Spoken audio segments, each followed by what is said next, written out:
Welcome to In the Room, where we explore the elusive world of casting for film, TV, and commercials. Join us as we interview directors, writers, producers, and actors, taking a deep dive into their experiences with casting and how the ultimate decisions are made in bringing a story to the screen. Get an inside look at casting and find out what really goes on in the room.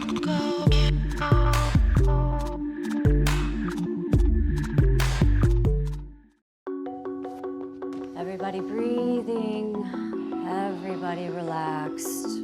Go, you're thinking too hard. Go, look at her, go. What do you share in common with this character? That was good. That was good, Alicia. Really? Yeah. Stop fidgeting. Stop it. Stop fidgeting. Stop. Hey. What are you doing here, Merritt? You think I could stay for a day or two? A day or two? You mean like a week or two? What are you doing? Coming to class with you. You're gonna teach me how to be a great actor. Merritt Malloy, baby brother to your Mags. What happened to your arm? Oh, this is a funny story. Oh, it's a funny story. I'm working at this small airport in Oregon. There's this gang of fifth graders outside my apartment complex. I was a rodeo clown, part-time. You're really afraid that I'm gonna get you in trouble at work? Oh, Mare Bear's got the juice! Well, do they know who Taylor Betts is? What about Taylor Betts? Who is this? Actors are colors, and some of them are turquoise, Yes! and some of them are burnt umber, and some actors are solid gold, right here. You're afraid I'm gonna be better than you. Wow. How do you feel? I don't like this feeling. Now all of a sudden you don't like it. You have been turning my life into your clown show ever since the day you showed up at my house. Clown show? I've been trying to help you. Buy a house, have a yacht, feed a child or two, pick out a head full of teeth, a straight review. Because you know you're the first name I bring up as I fight for you. You're doing a Western? You didn't know that? I can't just start over. I was just asking if you'd believe in my journey a little bit. The way I've always believed in yours a whole hell of a lot.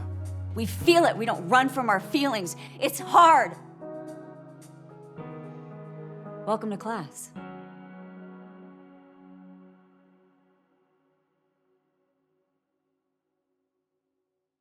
Hello, my name's Christopher Shea. I'm a producer. And my name's John Williams. I'm a casting director. Heather normally is a actor, but now she's an actress in a movie. No, I am an actual actor. Star. And today we are so excited to be joined by the creative talent behind the movie Leads, which you guys can see here, this beautiful poster, which recently had its premiere at the Tribeca Film Festival in New York City.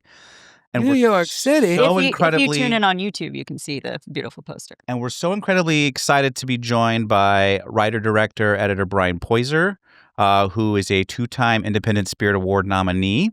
And a return guest on our show. And a return True. guest on our show. For those of you who remember our previous Good. I think he might have been our first. I want to thank Podcast? you. I want to thank No, those the first five guest was people. you. Yen, that's right. I want to thank those five people. My mom, no. Yeah. Bryan's shorts have screened at over 40 festivals. He has credits with HBO, Comedy Central, and he teaches filmmaking at Texas State University. Leads, which is why we're all here today, was of course shot with students and longtime collaborators. And of course, at world premiere at Tribeca 2025. On the couch, you might recognize from the TCS ranks Heather Kafka, an actor who plays Mags Malloy in the movie.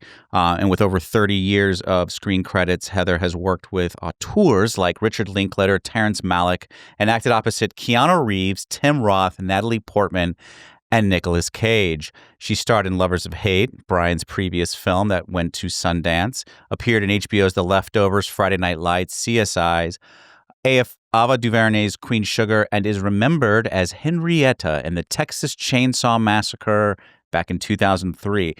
In Leads, she delivers a raw and layered performance as Mags, an acting professor grappling with ambition, family, and integrity. Welcome to the couch, Heather.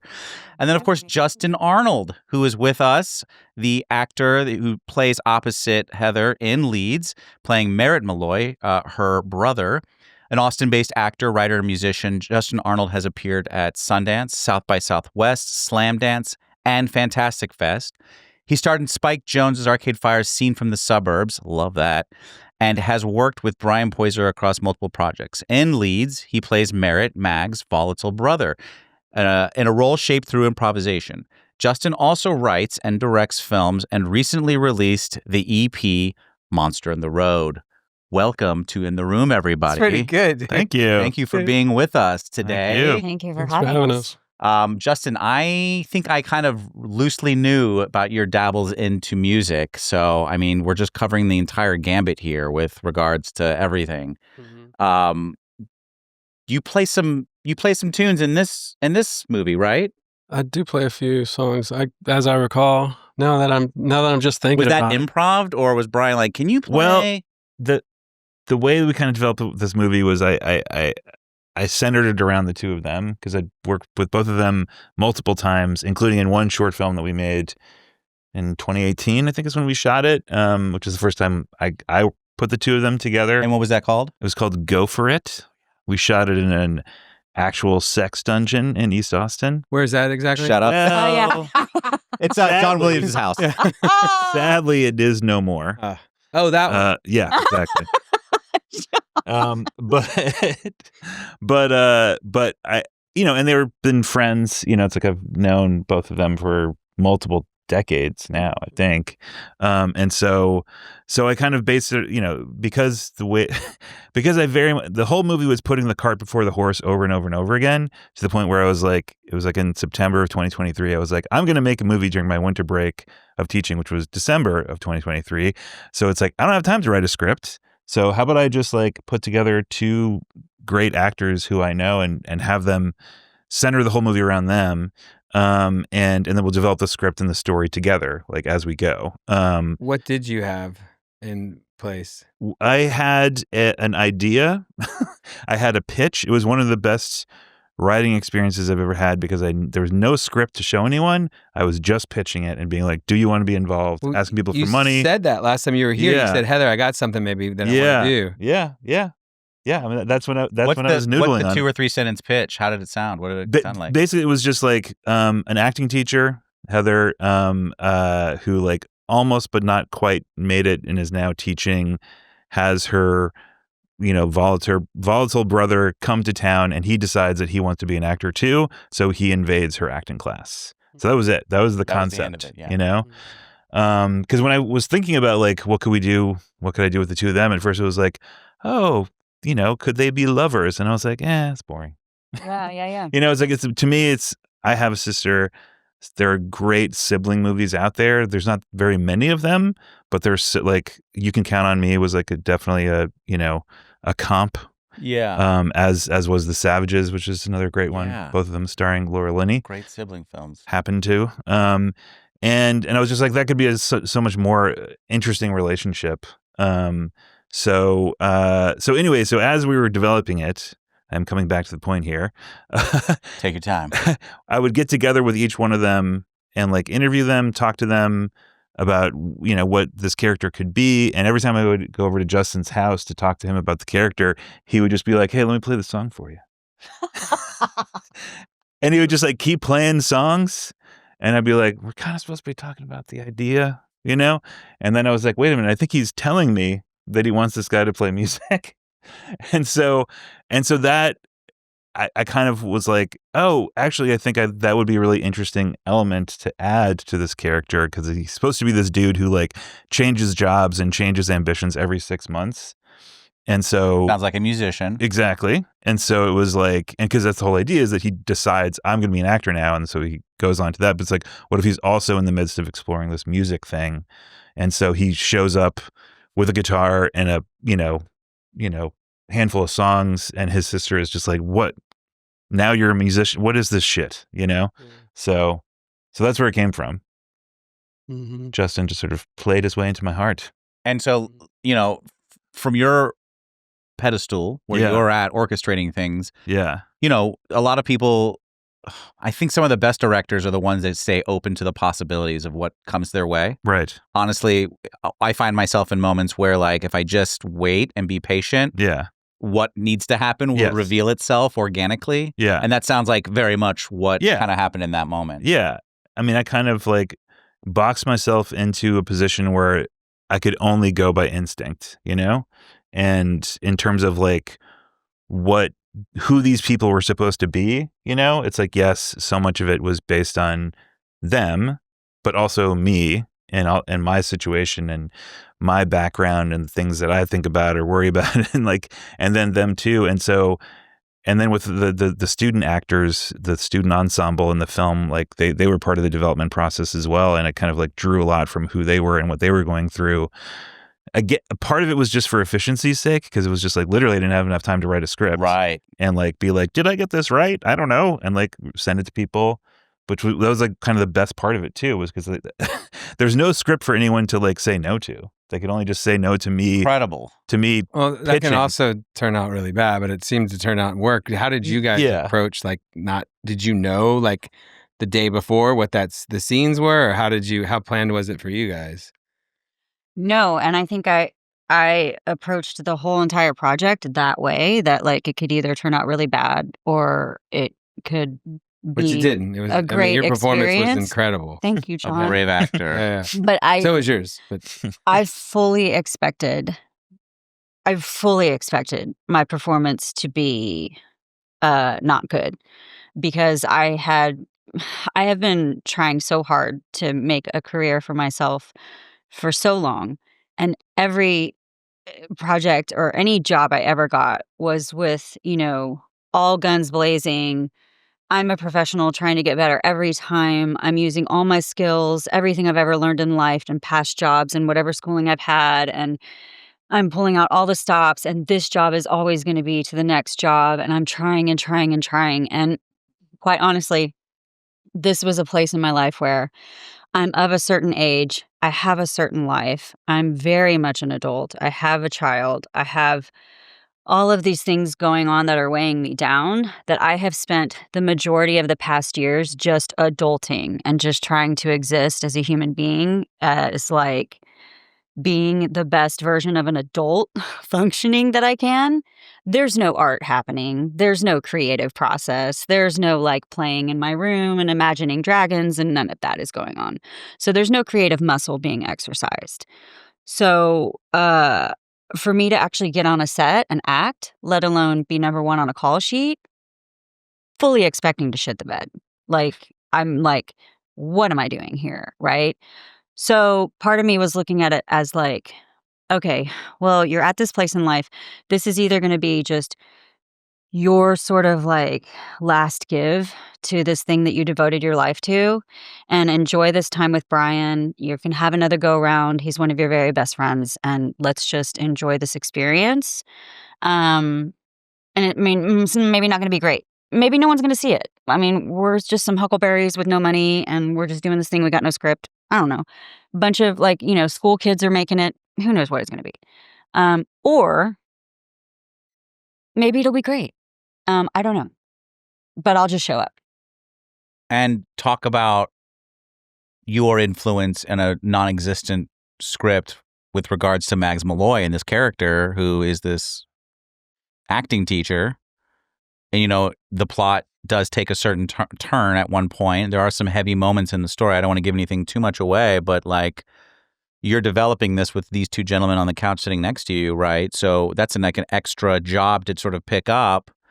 And on the one hand, it's fun and it allows you to do this pretend thing that you were talking about. But on the other hand, it is work, because you do have to curate this, right? And you are literally speaking for this character that you're developing in the same way Justin was developing this like musical side of Merit.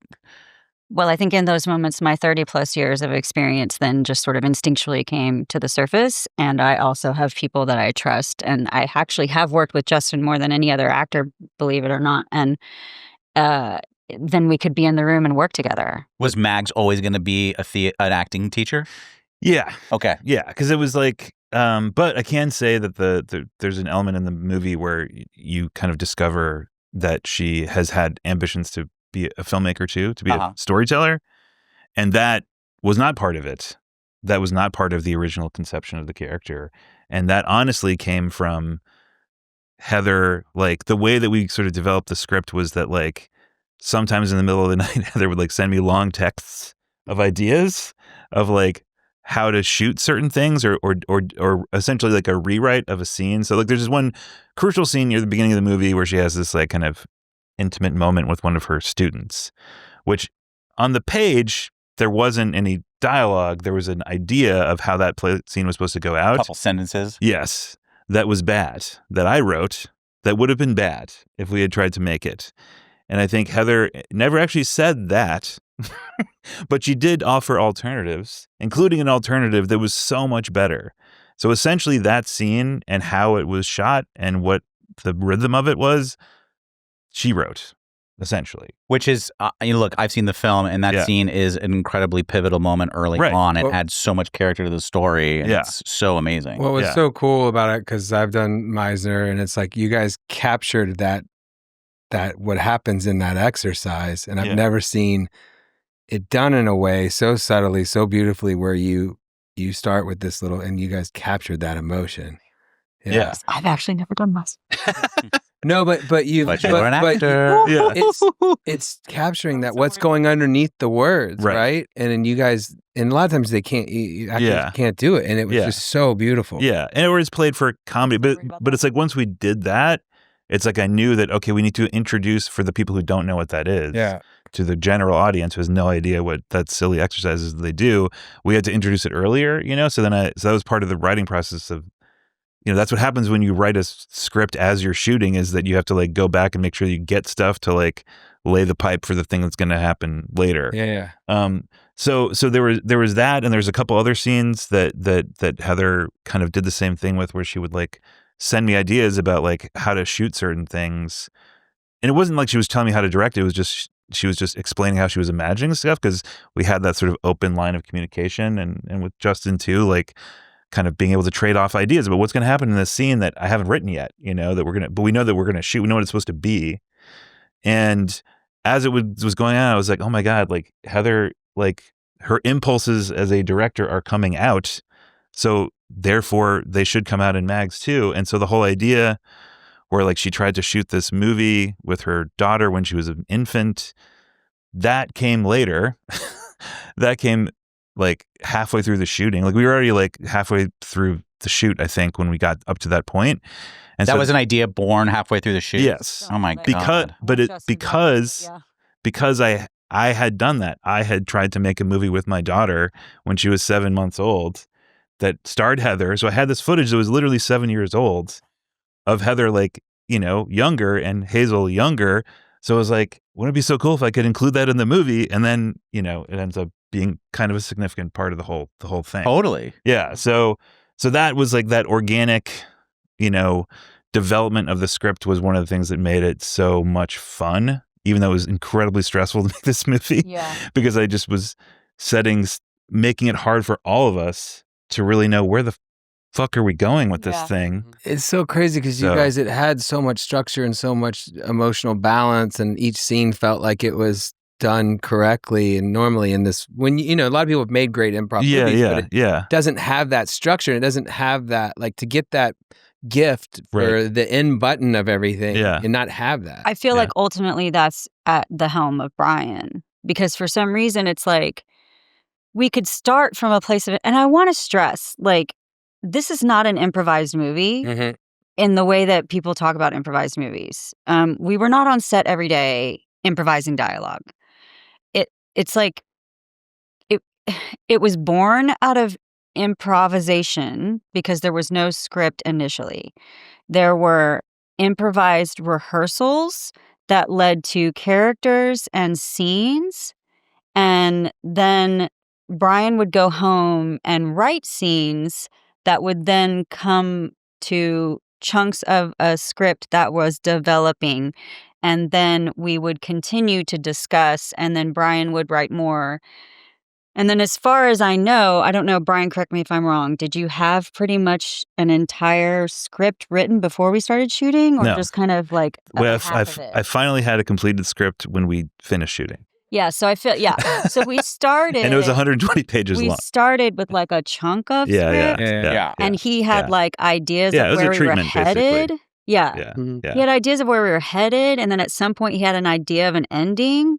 Yeah. And then right before we got to the beginning of shooting and we had kind of done our last rehearsal. I remember I had sort of gotten to a place where, as like an avid preparer pre-shooting, I was starting to get really like, I'm lost in the sauce. I don't know how to wake up tomorrow and feel confident going to work. I remember talking to you. I'm starting to come a little undone. Yeah. Like, because you were building the movie while you were doing it. no, because I didn't know where I needed to be as an actor showing up on set tomorrow. I didn't know who I was supposed to be. I didn't know what the fuck. So I was like, Bryan, I might need to see something. I don't know. I feel lost. Well, I think both of you, I don't remember, like both of you kind of, I can't remember exactly when it was. It was if it was like we were a couple days in or very close to starting. Both of you were like, Bryan, we actually need to see something. Script. Like we don't have any foundation. Yeah. And I think I was like, okay, well here's your choice. I can either give you only your scenes, or I can give you the entire script. Because and so with Heather, decided already, Bryan had decided that we weren't. What we had built up until that point was I knew my life and Justin knew his life from the time that from the histories that we built when I left the house as when I grew up and moved away. So then after that point, I only knew what I did with my life and he only knew what happened at home with his life, like you kind of would do. And so it was like he was only going to give Justin his stuff, his part of the script, and I was only going to have mine. And I liked that. I wanted it to be that way so that when he showed up at my door, I had no idea what had been going on in his life, and he had no idea what had been going on in mine. Mm-hmm. And so we were stood in his kitchen, and at one point, Bryan was like, well, what do you want? And Justin was like, I want everything. I want the end. I want everything. And I was like, I don't want the end, and just give me mine. And so he gave me. Yeah. That's how we had it. Which is like a treatment. It was in treatment form. Yeah. And then, you read the whole thing. So you know what was supposed to be going on with Heather. And I didn't know the ending while we were shooting, and I didn't know what was going on with you. I didn't know why your arm was broken. Mm-hmm. A lot of people still don't. Ever. I think people are asking that on the Letterboxd reviews. How did that guy's arm get broken? Ever. How did the court case work out? Do you want to talk about the arm thing and how that came to be part of the movie? Yeah, I mean, I feel like it kind of is a throwback to how it was how these things are born. I mean, I think you have some subtly frustrated artists wanting to subtly birth something. Made a whole goddamn movie about into the world, and then you kind of have like, well, how can I,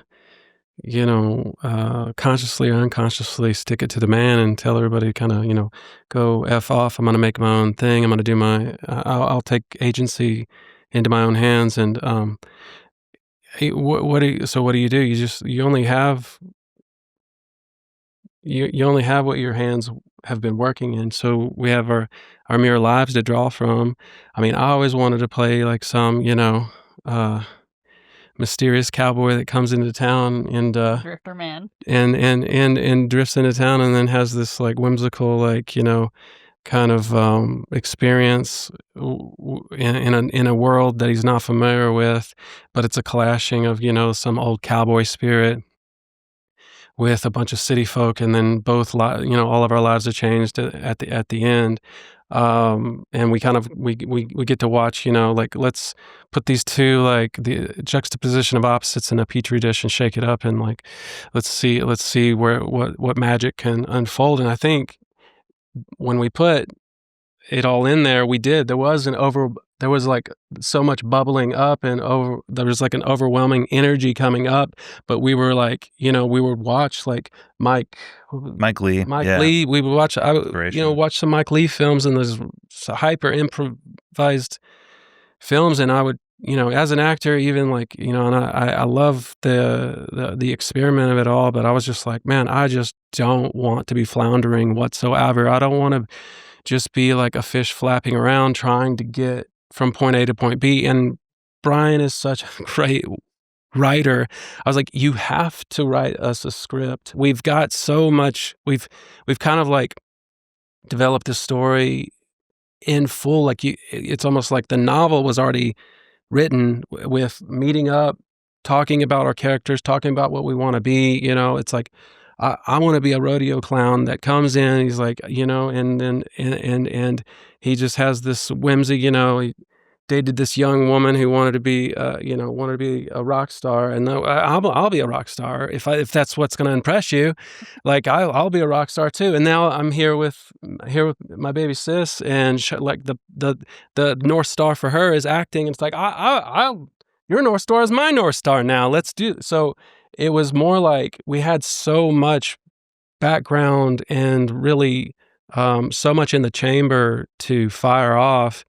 But it was just like we needed structure to it, and I think that's what Bryan brought, was just story structure and the math to that. Because I think a great screenplay has a lot of like, it's just mathematical. It's methodically like timed and I think that's why this screenplay feels so. It's such an interesting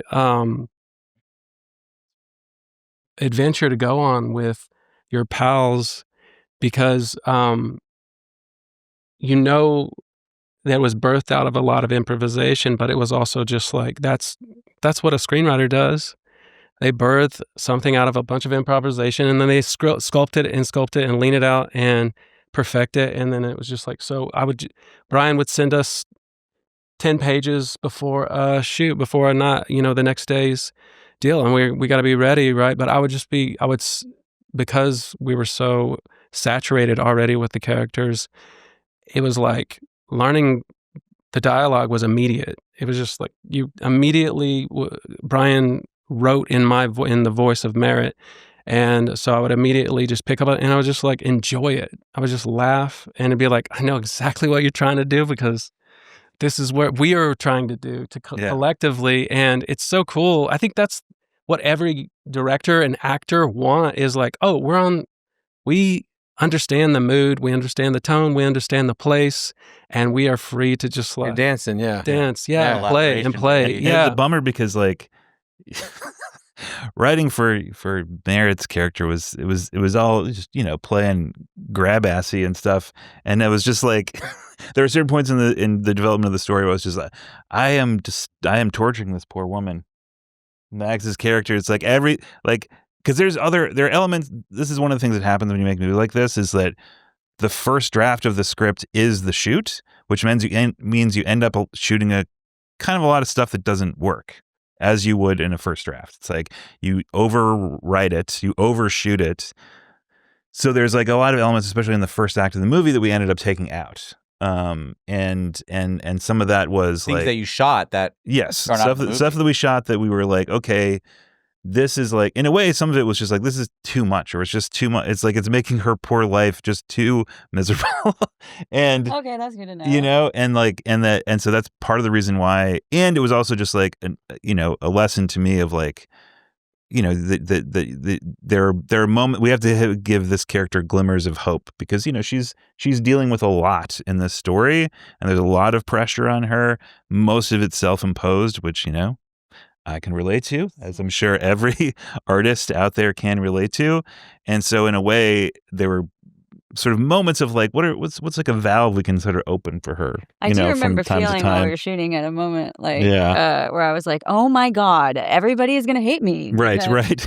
All I do is like bitch and moan and groan, and everything is terrible for me. And you're like delightful. Yeah. I'm just so like over him. Yeah. Or even just like, we shot the movie at my house. That's where her house is. And there's a scene in the movie where they're like, he builds a fire outside, and they're like sitting outside. And I just knew like, okay, visually, this is going to feel like a breath, and it's going to be a moment where the two of them get to relate as just like brother and sister, grown-up brother and sister, just living their lives and being like, what the hell are we doing? So cute. Great backyard. Yeah. I told her someone's got to play, Wyatt Earp, and someone's got to play Doc Holliday. Right. So I mean, I always feel Heather you get those roles, right? I feel like the heavy stuff always comes to you, and it's like no one else can do it, and you're like, hold my beer. Yeah. But I did get to have fun on this movie for once. So I mean, I think it showcases some comedy chops. Both of you guys so well. So brilliant. So Heather, you are so brilliant in this film. So hello, Bryan. Did it make? Were you nervous at all going into it? Then nah. It seems like the ground was not founded. There was no solid. I mean, honestly, there. the stuff that made me the most nervous was like the money stuff because I was like fundraising. Yes. As we were going. We had that conversation. Yes. I remember like talking literally early like on. Well, let's talk about that just because that is one of the hardest parts about making a film. Yes. And you know, it's like I conceived of this movie as something like, okay, what are my available resources in terms of like locations, in terms of equipment, and in terms of human resources, meaning like great actors and talented crew people who would be willing to work on this for very little money. And before you go on, can I just say that Bryan is kind of low-key. He's kind of a master at this. Because if you think back to Lovers of Hate, same formula. I had a he knew a location. person with this amazing house. Yeah, that house is amazing. Right? Yeah. And he's like, I'm going to write a movie around this house. I'm going to put 3 actors in it. Right. And the whole thing's going to take place there, right? Yeah. And So so in inspiring. this instance, he's like, I work as a teacher at Texas State. Yeah. We have Christmas break coming up, so I will have the space. And I teach all of these students how to crew and do these things. And I will use these students as crew. Yeah. And I know these 2 actors. Let's go. Yeah. And I have a home. And Yeah. It's what we've said before, like the freedom to have not that pressure of $20 million on you, and being able to live as artists and create from that space seems to birth the best fucking movies. Yes, it does. Yeah. Did you see that look on his So- face when you said $20 million? And he was just like, someday. I wish. Yeah.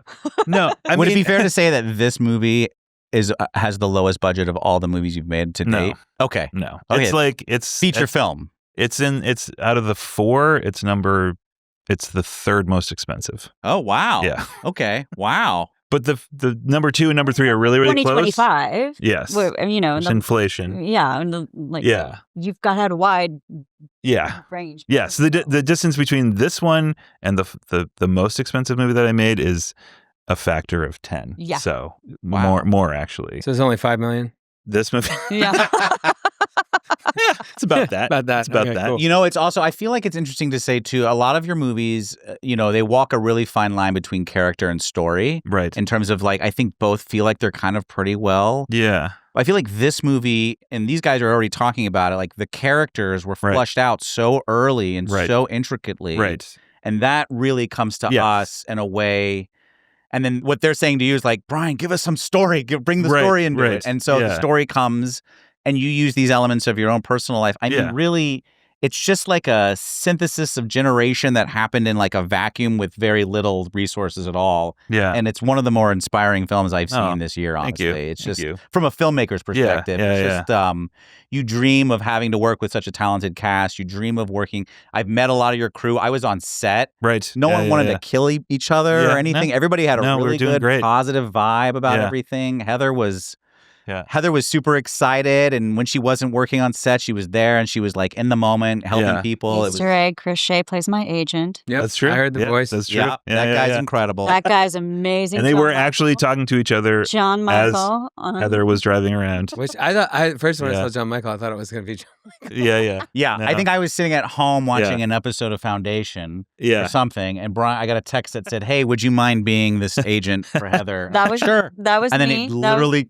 that was part of my producing. I actually cast literally called me and like 20 minutes later, Yeah. because I was like on, like they were recording. I was Yeah, like, yeah, oh, here yeah. we go. Okay, we're he driving. was like, "Who should we cast as your agent?" And I Yeah. was like, I think Yeah. Chris ain't doing shit. it would be Yeah. great. Yeah. He's just watching TV. Yeah. You need an agent named John. Yeah. Let's Yeah, go with yeah. Chris Shea. Yeah. Heather was like, wait, Foundation's on. Call Chris. Yeah.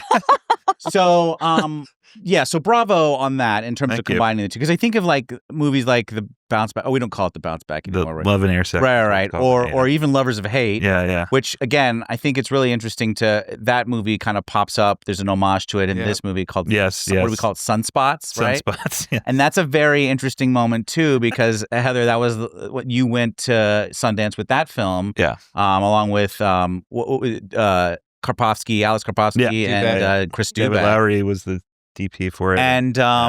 And so here we are 15 years later, and you talked about some of your own trials and tribulations with trying. You know, you said something I think was like, I'm trying to make a career, and I would just want to jump in real quick and say your career is one of the most impressive careers I know of any local actor in Austin. Just in terms of the work that you've done and the quality of work that you've done. Thank you. What you do in this movie is not easy to accomplish, and especially when you're trying to rope in this cowboy through a lot of the scenes and stuff, while navigating the larger story between, like, you know, your old friend, the director, coming into town, your children, your job and Well, some of my favorite scenes are with Justin. Yeah. And I would not shine nearly as brightly as I do without it's so great. him. It's so great. But you guys already all knew that. You guys already knew that the chemistry existed Oh yeah, there. and it was such a privilege I loved it. to be able to like make a movie and like literally draw on the history that we have together as collaborators going back to like 2008 is when we first met, you know, like using footage, using pictures of you on the red carpet that are in the movie, using pictures of you two together as you know, like from 10 years ago to show like, oh, you're yeah, they are brother and sister. They do have this,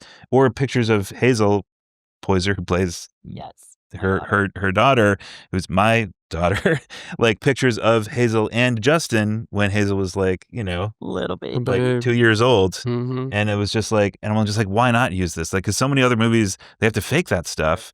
I don't have to. Zane is you my know? husband. Yes, Darren, yes, yes. Holding my actual daughter Harper. Yes, when she was little. yeah, exactly. Fucking Zane. Yeah, fucking Zane. Fucking Zane.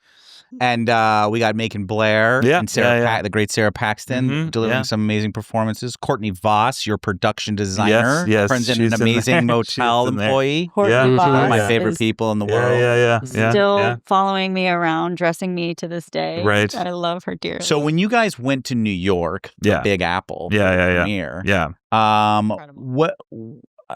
Just walk me through it real quick. As actors, what are you guys thinking? As I've been in your position, I know what you're thinking. You've got a job to do. This is a job. You're working. Your family's going. Also, congrats, because I don't know if people know, but the difficulty to get into any of these festivals now is like 20 times harder than it used to be. Yes. And it's saying a lot about this film to get that acceptance. Yeah. I can tell you numerous films this year that didn't get anywhere. Yeah. Oh, no. I mean, it was, and it was a movie that like, you know, whatever. It's like I've been doing this for 20 plus years, and you know, I have festivals that have shown my work and been super supportive, and so I figured, okay, I'll have a receptive audience to at least watch the movie, you know, from a number of different places. But like with Tribeca, they actually invited the movie really early, like 6 months before the festival happened, which never happens. Like, which is like into accept like 120 total films. Yeah, and then in competition. Which is how many films are in competition? I think it was 12. Yeah. What? Yeah. 1 divided by 12. Yeah. What's that percentage? Yeah.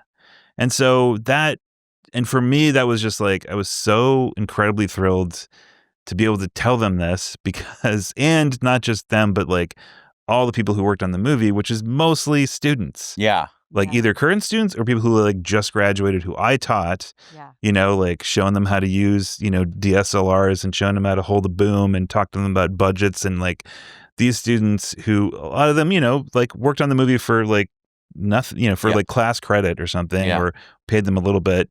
And to be able to tell them like, guys, like we get to go to like, you know, this little movie that you made that you just said yes to your crazy teacher to, like, yeah, sure, I'll be in this movie.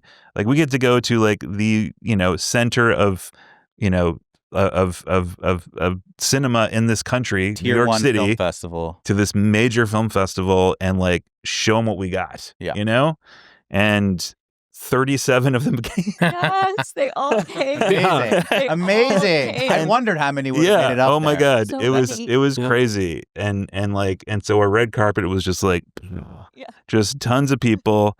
And, you know, and the truth is that like one of the things that I discovered is that, like, you know, Tribeca is a huge festival. I'd never been before. I didn't really realize how big it is. And you're in, you know, whatever, like a city of 8 million people, and it's like the top media market in the world. And so, you know, it's like it's for a small movie like this, it can, you know, it can be hard to stand out, but like, you know, the people from the festival, and like we got this great publicist who helped us out, like, you know, they got people to show up, and like, and people really, really responded to the movie, to the point where, you know, we're going to make a distribution deal pretty soon. Amazing. And have the movie come out like early next year. That's the Congrats. That's the plan we're working on, you know, and that'll be not just digitally, but in few theaters. It's amazing. Yes. Yeah, that's incredible. Like, congrats.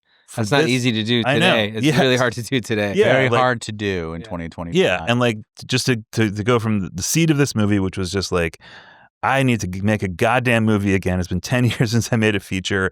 How can I tell myself that I can't do it when I have all of this stuff around me? I just need to ask. I just need to ask people if they're willing to go along on this journey with me. And pretty much everyone said yes that I asked. And there's something about that motivation that has gone away, right? Because wouldn't you say that what you did is very akin to like, I feel like filmmaking in the late 90s and early aughts here in Austin anyway. It was very much like, hey, what are you doing? You doing anything? Can you hold this boom pole? Or whatever it was, and you just made a movie. Yeah. Something has clouded that now, where it's like people come out and you're like, I got this sound recorder and I need $1,200 a day for. It's houses, it's retirement accounts you need to worry about, it's children, it's like portals and passwords. Portals. What do you mean? Just having to log into portals and passwords and like all this tech we have to manage and it's constant. But the cool thing is that the kids who helped us make this movie, like the generation younger than us, that were the Gen Z basically, Gen Z stuff. Like they have that impulse. Like they were inspired by this whole thing. Yeah. They're just pumping out movies like crazy. Like they're like so inspired by this. Like I see them at the AFS cinema when I go to screenings, like screenings of like 50-year-old obscure foreign films. Like they're there. They're there to like soak it up and like, like, which is we had this conversation last week. We're talking about how I go to the Paramount this summer. Yeah, and like it is packed. It's totally packed. Not old people. Yeah, it's a bunch of young people. No, and that's what gives me hope. We're like with Justin, like right before we went to Tribeca, like I produced and edited a short that he wrote and directed and starred in, and the crew. What's that called? It's called Whoopin'. Whoopin'. And the crew was basically like a small version of the Leeds crew, just transferred over, and it was just like putting the band back together for like a 2-day shoot, and it's like, so like the energy and the enthusiasm and like the fever has got them locked in too. We've lost the love of the journey, and it's more about the end product. It's like how many followers, how many it's like the journey has been the whole thing. Where what's going to be the ROI?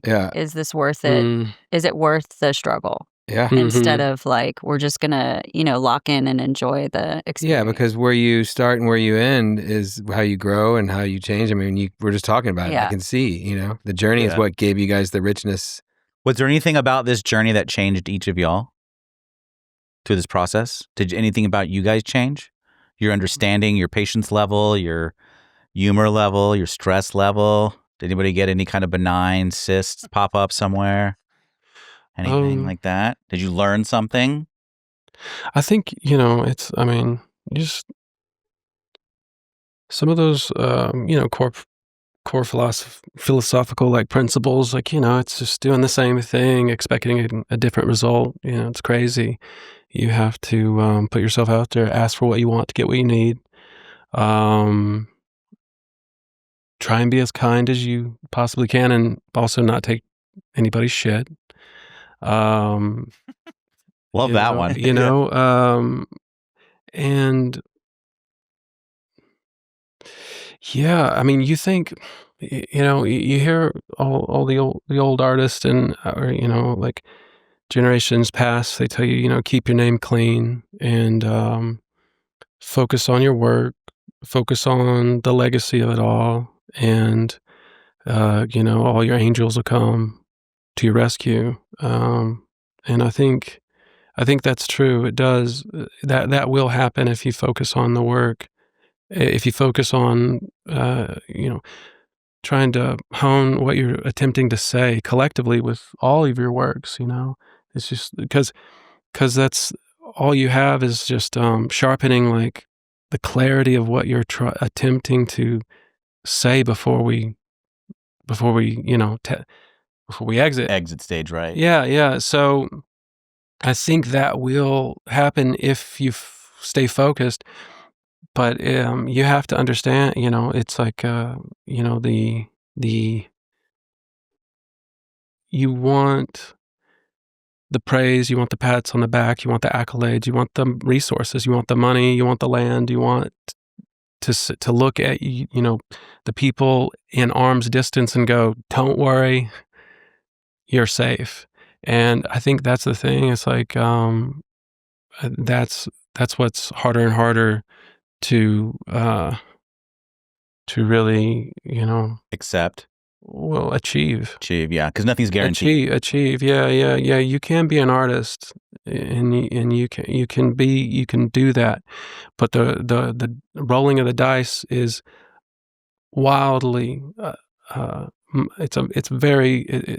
The risk is very high now, more so than ever. I think to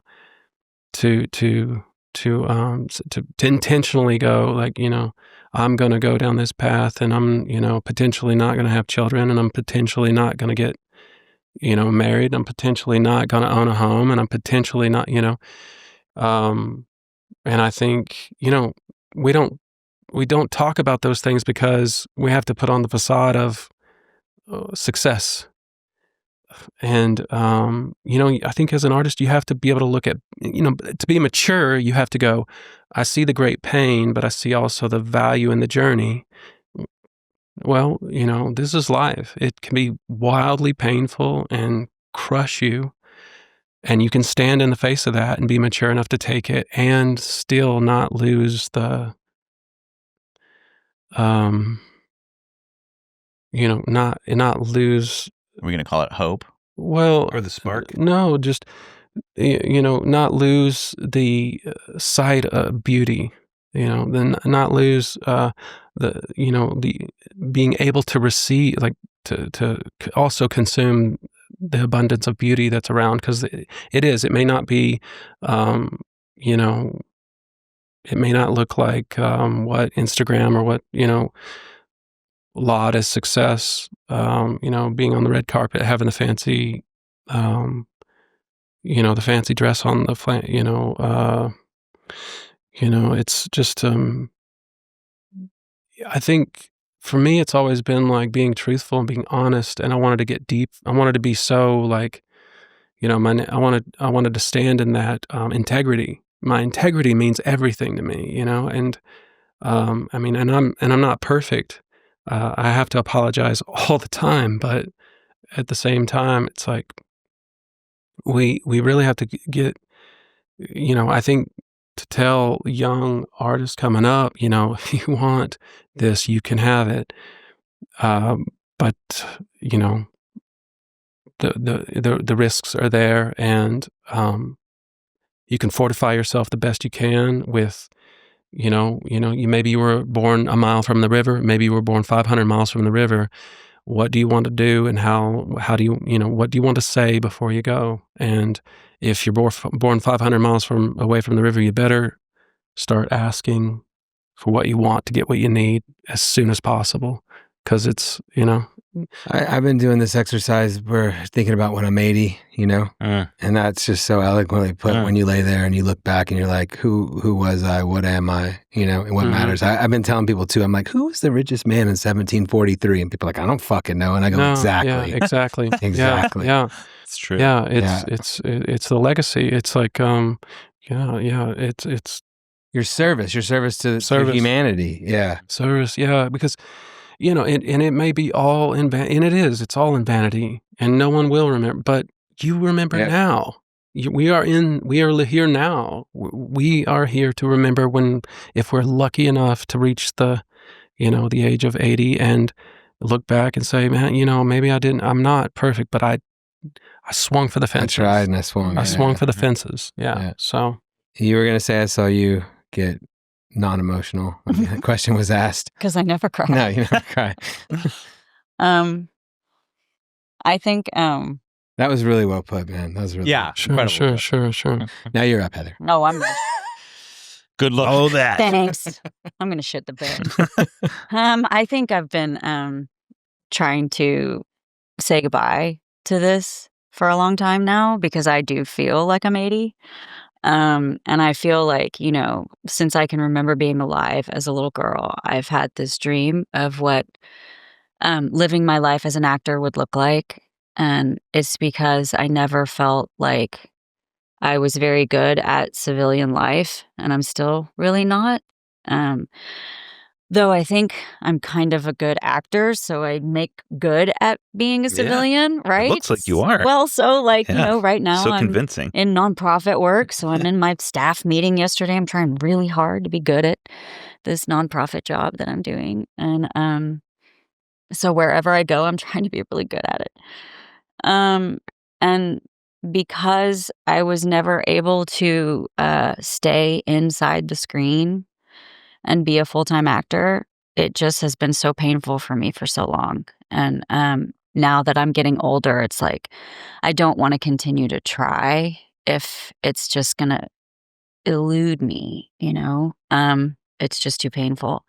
So I think what this film taught me was either you should try to control it more in a different way where you don't expect it to support you financially. You find something that you can do financially to support you, and then you do parts of it that you love. Make short films, make music, whatever. I guess if you want to put it in the realm of hobby, I hate that. Or, you just do it in the background. I don't know. I don't know what I'm saying because it's even making me emotional now just thinking about it. Because I get it. I totally understand. Because when you're a kid and you're looking on the screen and you see your heroes doing the damn thing. I didn't want to watch football. I wanted to hear the crack underneath my helmet. yes, You know what I mean? You want the visceral experience. And if you're lucky enough to be standing on your own 2 feet, you're like, well, I have the power. I have the power. I am sharp enough to birth this into existence. So I understand like the great, Yeah. when you are like, you are on fire and want to be put in the game. and as someone who was never discouraged otherwise, it's been somewhat torturous to not have that play out. But you know what? Unfortunately, I don't necessarily think that if you want it, you can have it. Let me ask you this. I mean, is it necessarily know a that that's- reframe of what success is? And it's like how you're keeping score? Because if you kept score don't- the way I keep score, because I don't have to live with the responsibilities you have to live with in your way, I have my own responsibilities, your performances are wildly successful. And I hear every word that Mhm. Chris said to me earlier. I have a beautiful career. I have a beautiful body of work. I have a successful thing in a realm, right? But for all the fire I have in me to Mhm. create the things I feel I have the potential to create, I need more time and support to be able to fulfill that potential. Do you know what I mean? Mhm. Um, Mhm. and dear God, I am not saying I'm Daniel Day-Lewis. But Daniel Day-Lewis is not expected to also go work as a yada yada or have a Was side shoe hustle cobbler, so- as a whatever. Well, he's doing that now for fun. Yeah. You know what I mean? It's like you're not having to also do You these got other the things. space. Whereas like Darren said to me, he heard Aaron from the National say something like he was just amazed to be in a room with Taylor Swift and listen to her just like hum a thing. And then a melody comes out that he is just like, he would die to be able to just, and I'm like, that is because Taylor Swift has been supported since she was a child to just live in the space of creative music in her head and has never had to, right? Because when you are able to support an artist in their element and they can just do the thing, then they might turn out to be Björk, And it's like, if you have an artist who is constantly having to divide time between also having to carry the weight of Brian's got to drive to San Marcos 3 times a week to do whatever. It's not like you're not supposed to have obstacles. Yes, of course, you can have challenges and whatnot and still create and make great art. But I digress. You just might not be able to be Lady Gaga. I don't know what the fuck I'm saying anymore, but you just Well, I might. mean, I think your it's timeline might. Fucking A. I love this. I think What am I trying to say? You know what I'm Well, trying Well, to the whole say. film says So- this. This is what the Yes. film This is is Yeah. about. This is what the Yeah. this, It's is, a this is long on Heather topic. Kafka Yeah. trailer. Yeah. This is absolutely on topic because Yeah. that's what the film That's does what the film is. communicate. I mean, Yeah. that's what's so beautiful about like the foundation of this, where this really came from. I mean, we all have those people in our lives where we're like, So the point was, what I learned from being on the film was I was most taken aback with the fact that I showed up on set and I had no designs to go anywhere with this. This wasn't going to get me my next job. This wasn't going to get me anywhere in my career. This wasn't going to make me grow as a next stage of thing. I was simply going to give gratitude for the fact that I was going to play with my friends. Yeah. And that what I got in return was so much more than I could have ever imagined, because what I saw was a room full of kids who had inspiration on their skin. Like, they were so excited to make art. They were so excited to play. They were so excited that day to, like, be good at setting up a shot and, like, doing crafty good. You know what I mean? They were so excited to, like, run a film set. And I remembered that feeling. And it was so thrilling. And I wanted to protect them so much. And I wanted to do such a good job for them. And I wanted to be such a good influence for them that it made me feel like it was very important that I be good at being number one on the call sheet, that I be a good mentor for that. And then I show them that, like, this can be a good calling, this can be a good experience, that this is a good thing to put your heart into, because it can be meaningful and it can be impacting. And it gave me so much love back. And the film has given me more love back than I have ever seen coming. The people who have talked to me after the screenings, I had never expected that. In the Q&As, it's the first time I have ever in my life felt heard. The things that the people have said, it's just been so astounding to me. I've been so shocked. They got it. They got it. I couldn't believe it. I've been floored. I hope everyone can see the movie, just for the movie. Like, I don't, not for me. I have nothing selfish in this. I don't care that I'm in it. I want them to see the movie. I think it's delightful. It is delightful. It's so delightful. I'm so proud of this movie. I really am too. So proud of this movie. Bryan, do you come out changed in a similar way? No, I mean, not really. Nah, can't really think of anything. I absolutely love how inspiring this movie is. Well, it is so good. Your daughter is so good. While she's simultaneously so great. you figured out a way to push this into the next generation, Right. plural. Yeah. And maybe that wasn't ever like this architectural plan that you thought of ahead of time. Like, you know what? I mean, you know, but you have now encouraged. He's just trying to get to Cursor 3. Yeah. I have that poster up in my office for the cursor. Yeah. Just because it's like, people are like, what is that? It's so dumb. It's a fake movie. Love it. I mean, honestly, like what it really came down to was just, you know, like, well, yes, all the things that Heather was talking about, all the feelings of like, why don't I get to just fucking do this for a job? Because it's like, either I'm just really good at picking super talented friends who do really, really well. Because I mean, like a couple weeks ago, I had one friend whose movie was number one in the box office. Another friend whose series was like the number one on Apple TV, and then another friend whose book that she wrote was a novel that she wrote got turned into the number one movie on Netflix. It was all the same week, just like a couple weeks ago. And I have many other friends who've won Oscars and, you know, like, and done all this great stuff. And I'm like so happy and so proud of them. And nearly all of them I knew before they had done anything, or like they had done one movie or something, or hadn't written anything, you know? And so, you know, and it's like, I have, you know, looking back at my body of work, it's like, professional jealousy is a big part of it.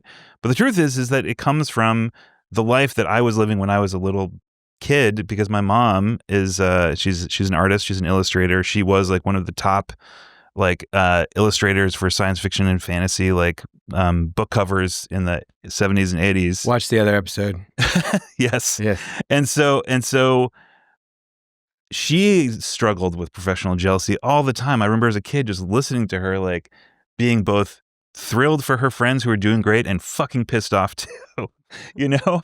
And so that, like, throughout my life, that I just, you know, that idea of just like striving for a creative life and trying to like achieve impossible things, and that's just like what you do, and you figure out a way to balance whatever crazy shit's going on in your life, with my mom going through divorce and like, you know, like trying to figure out what the fuck to do with like two kids, and like, you know, like that's just normal to me, you know, and that has been normal to me throughout. And so with this movie, it kind of was like I got to the point where it's like, okay, I know that I'm going to be happier just doing the work, you know? I'm much less happy being frustrated about not being able to do the work. So I have to figure out how can I, with the resources that I have, do the work, put myself in a position where I'm just making creative decisions and working with amazing people and trying to figure out how to fucking get it done with whatever resources I have.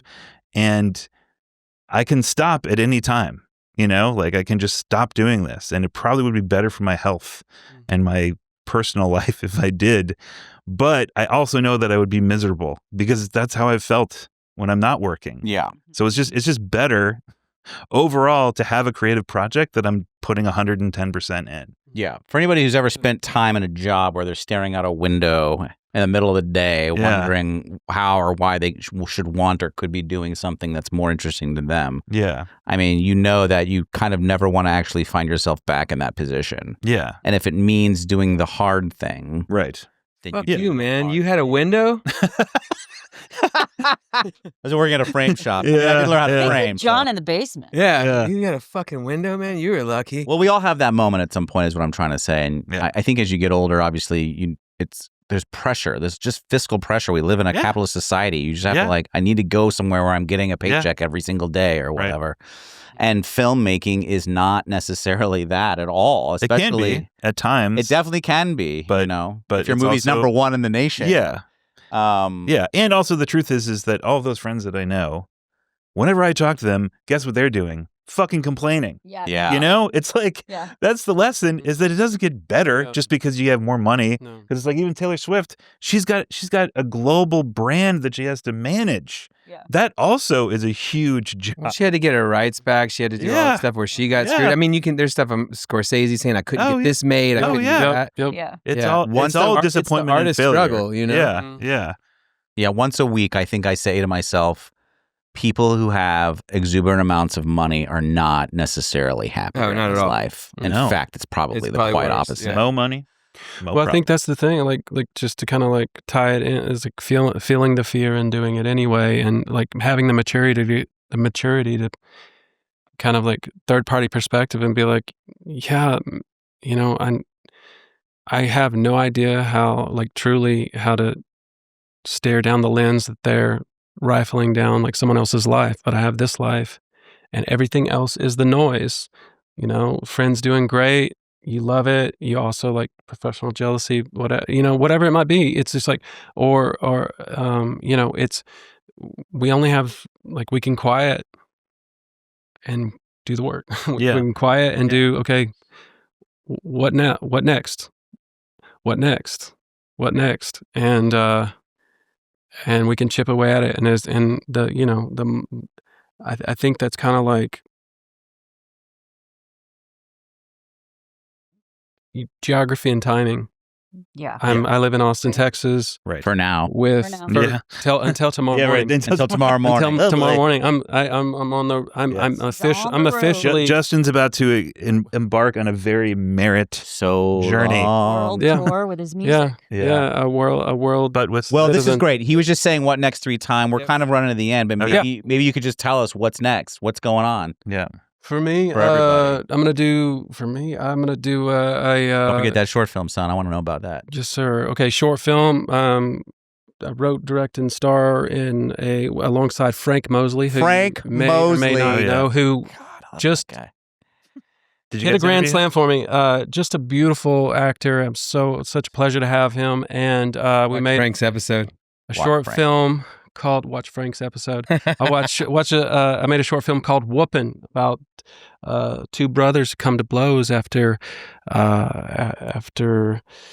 One of them's kid tries. one of them's kid tries to drown the family cat, and then how do you discipline? How do you discipline for that? So it's politically, dances around the topic of corporal punishment in the house. So it's a heavy one, but it's going to be a firework, I believe.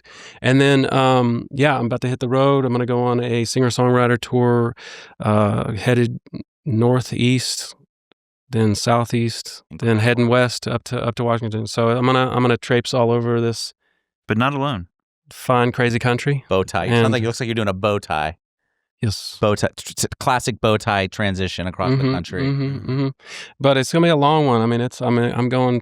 The plan is 4 months. You got some good people with you going too. I do. I have my gal Bonnie Watson. She's a singer songwriter. She's gonna be Shout out to Bonnie Watson. Watson. We're gonna be. We're gonna be.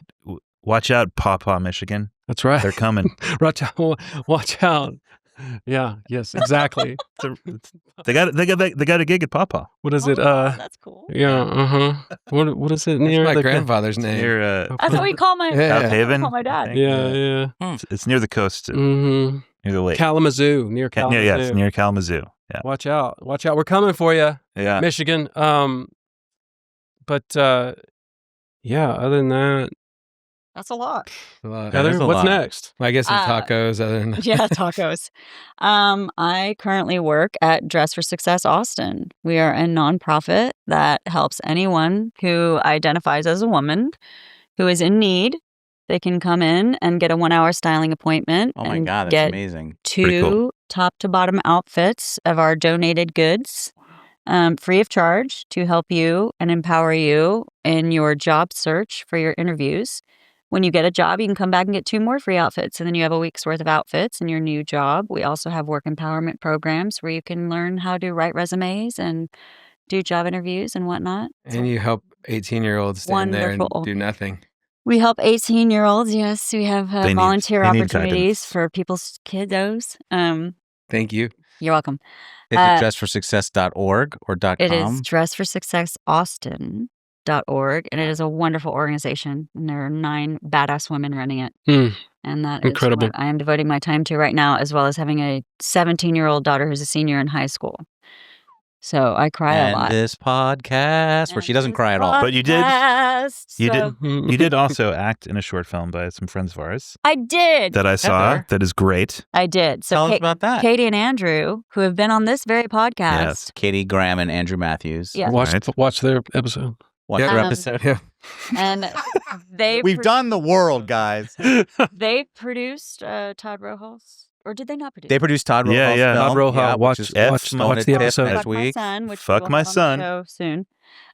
They did a short film. Damn. Yes, that I What's it called? starred in. What's it called? De- Death of a Parrot. Yes. That'll be coming up shortly. It's about a Don't give too much away. okay, I'm not going to give anything away. A leader, a spiritual leader. Who is having a very bad day. So tune into that. Yes. Brian. Brian.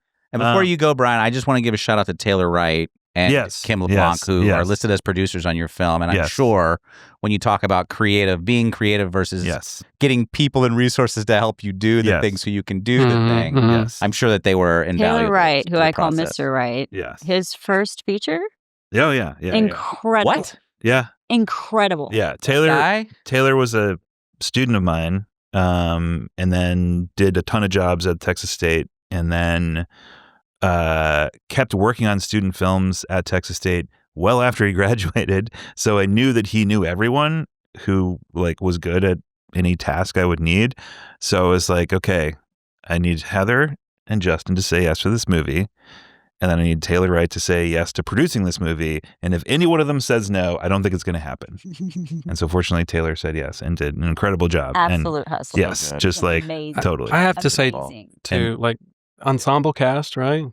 Yeah. Just Amazing. out of this world. Yeah. Just the they call the cast supporting, but it's just like His Damn, daughter so is good. incredible in it. Yes. See it for Hazel. Yes. Hazel's first film. Hazel's yes. What's up Yeah. next for the film? Well, and Kim LeBlanc is my wife and the producer of Hazel Poyser. And just an all-around Yes. amazing human being, honestly. Yes. And, as associate producer on all of the work that I've done in the last, 15 years. He's And a rock star. yes. Yes. Was there any student that was not good? I mean, Damn it, Jimmy! I mean, honestly, no. Yeah, Texas that's awesome. State has an amazing program. I've been part of it lucky to have been part of it for 14 years. And they put out, the people that I talked to from South by Southwest, the Texas Film Commission, the Austin Film Commission, the Austin Film Festival, they all say the Texas State, volunteers, the best. They're damn good actors. Sorry, the UT. ones that you guys The had were ones Yeah, really that- good. yeah. Yeah. Well, not to throw this in, but that school in particular is intermingling their acting Yeah, program it's and their film it's- program, which UT never did when I was there, Yeah. which is so stupid. They were Yeah. not interdisciplinary in any Right. way. And I know people who work on the acting Definitely side should. who I've worked with as actors in shows, concerts, Right. and musical theater in Austin. And then there's people like Bryan who are definitely jamming things on the film side. And other Yeah. people we know are there as well. I'm pretty Oh sure. yeah, no, it's a great It great sounds like a program I want to go enroll Yeah, in tomorrow. yeah, Texas yeah. State, sign Yeah. me up. I know. Grad degree. yeah. But where's Named we were named top number 25 in the top 25 drama programs in the world that a couple is of years ago, incredible. and now we're up to 22. That is incredible. Yeah, from the Hollywood Reporter. If So, you remember 20, 25 years ago, yeah, that was a lot of people just called Southwest Texas Yes, State a yes. party school. right, yes, it still kind of does have that vibe. I mean, San Marcos is great I mean, Yes. as a city. as it should if you're going to go for And the river's right there. yeah. The river's so beautiful. Oh, I love that water. So what's So, next? so for our okay, so film? next for the movie, by the time this podcast is aired, the world will know is going to play this new film festival in Los Angeles called the Film Festival at Hollywood Park. The Hollywood Park racetrack, which is near the Oh, I near know. LAX, Yep. was redeveloped into this massive development with SoFi Many a Stadium. hand to Pai Gow there. Right, yes. Any what? Many a hand to Pai Gow. Yeah. It was Okay. like a casino and Yeah. racetrack, but it's been redeveloped. So there's the SoFi Stadium and YouTube Theater and this movie theater, the Sinopolis Theater. So people who used to do the downtown LA Film Festival, they moved down there. So that's going to be in mid-October. And I think myself and Heather and Taylor and a couple other people from the movie are going to be there for that. Beautiful. Then the end of October, the Austin Film Festival, that is going to have its homecoming at AFF, which we're super, super excited about and should be a madhouse to try to figure out who's going to get tickets. They don't give you as many tickets as they used to, I feel like. No. It's a weird thing. But we're very excited because AFF, the last short film that I made won the best Texas short film from that festival, and with it came an equipment package from Austin Movie Gear that we used to rent lenses to make this movie. Amazing. So AFF love was that. also a contributor to making this movie. Mm. So the fact that we get to bring the movie back there is fantastic. Mhm. I think I'm going to show up in an egg on the red carpet, like Lady Gaga did. Yeah. Or maybe a dress made of meat. That maybe. Yeah. That'd be cool. Meat dress. Yeah. Yeah. And then it's going to come out. You said it's Yes. So we're finalizing a distribution deal, and it's not totally finalized, but we got a number of offers after Tribeca, which is Amazing. really cool.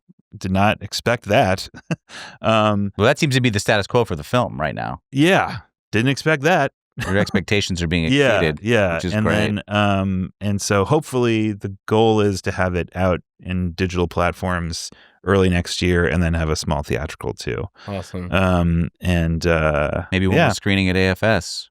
Yeah. You I know, love that. That would make Home sense. court. Austin Film Society also a huge part of this movie. Gotta give a shout Got out a grant to from AFS. them. Got an AFS grant from them last year for post production, and they were our fiscal sponsor, allowing us to raise all the money to make the movie. Which would not have happened without them. So My favorite. super. Field of Well, Dreams here. You guys, that was all. It was such a. Thank you so much Thanks for for- being here. thanks for Heather, having us. thanks Thank you so for much, sitting on guys. the other side for once. Yeah. Thank you so much. Guys, go see Leads. Yeah, Comes please. out soon. Yeah. In the next 6 months to a year or so. You will enjoy it. You will love it so much. Thank you, guys. Thank you. Thank you. Thank you. Thanks for having us. You guys, great job. That was Thank so you. good. That was so good. You made me cry. Our show today was recorded in studio by the good folks at Record ATX. Check them out at recordatx.com. Our theme music is produced by Jonathan Price. You can check out some of the sounds he makes with his project, The Mid-Cities, on Spotify. Follow, subscribe, and smash that like button if you see one. Thanks so much for listening, and we'll see you guys next time.